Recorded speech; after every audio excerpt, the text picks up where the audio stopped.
बड़ी खबर बता देते हैं। भारत के हाथ ईरान का एक रणनीतिक चाबहार पोर्ट आ गया है। भारत और ईरान के बीच चाबहार बंदरगाह को लेकर एक डील हो गई है। भारत ईरान की डील से अब अमेरिका बौखलाया है। तिलमिलाए अमेरिका ने प्रतिबंधों की धमकी दी है। अमेरिका के विदेश मंत्रालय ने भारत का नाम लिए बिना यह धमकी दी है, क्योंकि ईरान का चाबहार पोर्ट भारत को अगले 10 साल के लिए लीज पर मिल गया है और भारत की कंपनी अब इस चाबहार पोर्ट को ऑपरेट करेगी, जिसके बनाने में भारत का बड़ा योगदान रहा है। और भारत के ईरानी बंदरगाह चाबहार को संचालित करने के लिए 10 साल के अनुबंध पर हस्ताक्षर करने से अमेरिका तिलमिला गया है। अनुबंध के कुछ घंटे बाद ही अमेरिका ने भारत को ईरान के साथ डील के लिए प्रतिबंध की धमकी दी है।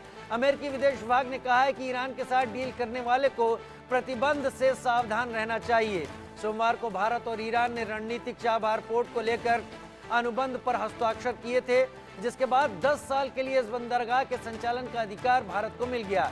10 साल बाद यह अनुबंध स्वतः आगे बढ़ जाएगा। अमेरिकी विदेश विभाग के प्रवक्ता वेदांत पटेल ने भारत ईरान डील को लेकर पूछे गए एक सवाल के जवाब में कहा, कोई भी जो ईरान के साथ साथ व्यापार सौदों को अंजाम दे रहा है, उन्हें उन संभावित प्रतिबंधों के खतरों के बारे में पता होना चाहिए जिसके वे करीब जा रहे हैं। सोमवार को भारत के शिपिंग मंत्री सर्बानंद सोनोवाल और ईरानी समकक्ष की मौजूदगी में इंडियन पोर्ट्स ग्लोबल लिमिटेड और ईरान के पोर्ट ऑफ मैरीटाइम ऑर्गेनाइजेशन ने दीर्घकालिक समझौते पर हस्ताक्षर कर लिए थे।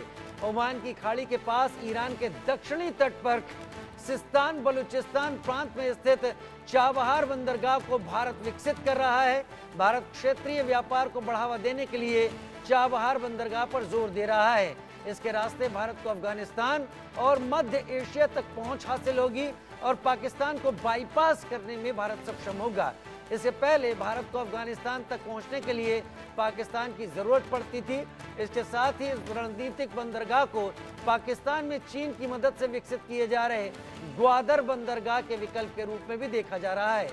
चाबहार बंदरगाह और ग्वादर के बीच समुद्र के रास्ते सिर्फ 100 किलोमीटर की दूरी है। इसे आगे चलकर अंतर्राष्ट्रीय उत्तर दक्षिण परिवहन गलियारे से जोड़ने की योजना है।